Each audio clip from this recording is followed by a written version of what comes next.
After the death of Abu Bakr in 634 CE, Umar was appointed the second Caliph. His rule spanned roughly 10 years, from 634 until his martyrdom in 644.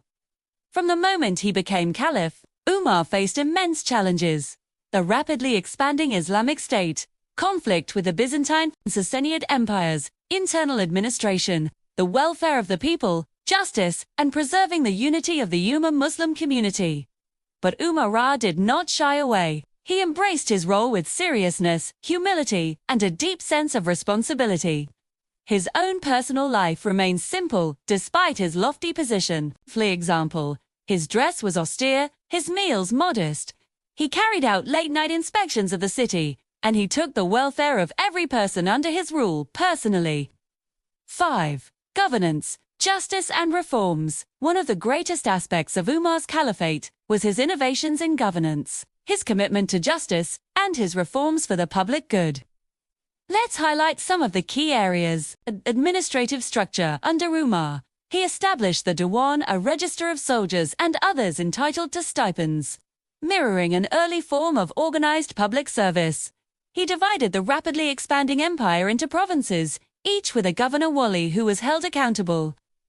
Islamic Info Center, SHU. He introduced the Islamic Hijri calendar, basing it on the migration hijra of the Prophet from Mecca to Medina, a defining moment for the Muslim community. B. Judicial and welfare systems. He appointed Qadis judges in various regions to ensure justice was accessible.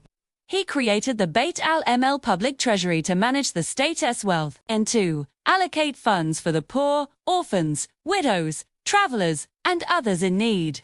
He is reported to have said, "Even if a dog dies hungry on the banks of the Euphrates, Umar will be responsible," which encapsulates his sense of accountability to all under his rule.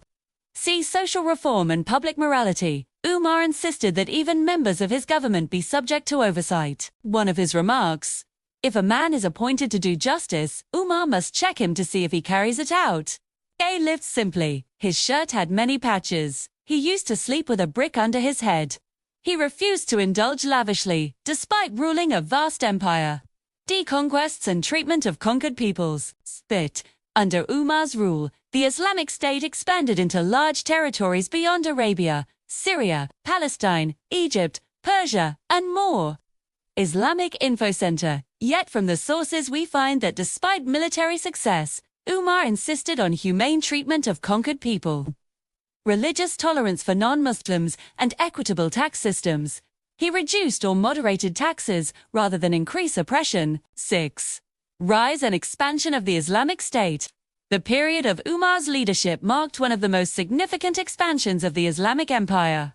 Within about a decade, Muslim armies penetrated deep into Byzantine and Persian territories. Key battles, major conquests, founding of garrison cities such as Basra and Kufa in Iraq, and the integration of diverse peoples under a new system of governance took place. Yet Umar's approach stands out. He combined military success with administrative care, with concern for justice, welfare, and the rights of the subject people. For example, when entering Jerusalem, he chose to enter on foot, even though the city had been conquered, and allowed Christians and Jews to keep their institutions under an agreement of protection. 7. Personal character and stories. Below are some vignettes that illustrate Umar's character and why he remains a model of leadership, accountability, and humility. It is narrated that Umar would go around at night in Medina, unrecognized, to check on the welfare of the people, the widows, orphans, the needy, ensuring that relief was delivered. His personal sense of responsibility was such that he considered even the affairs of a lost sheep under his rule as part of his duty. 4. When the newly conquered Egyptian treasury had more wealth than expected, Umar refused to take it into his personal hands. He insisted the wealth of the state must serve the people, and if there is surplus, it must be used for the welfare of the people, not for rulers to enrich themselves. A story.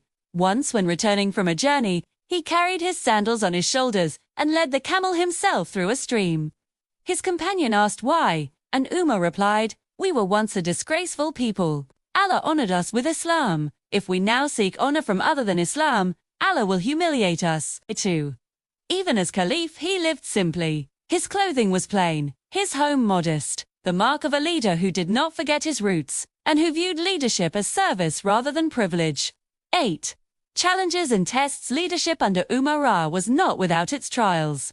Some of the challenges included managing vast and diverse lands, while ensuring governance remained just and efficient, dealing with tribal, ethnic, linguistic differences among newly conquered peoples, holding his own officials and governors accountable to prevent corruption, nepotism, or injustice, balancing military necessity with mercy, strategic vision with ethical constraints, whose own personal limitations and human vulnerabilities. In a sense, he saw his role as purely accountable to Allah, and that understanding kept him grounded.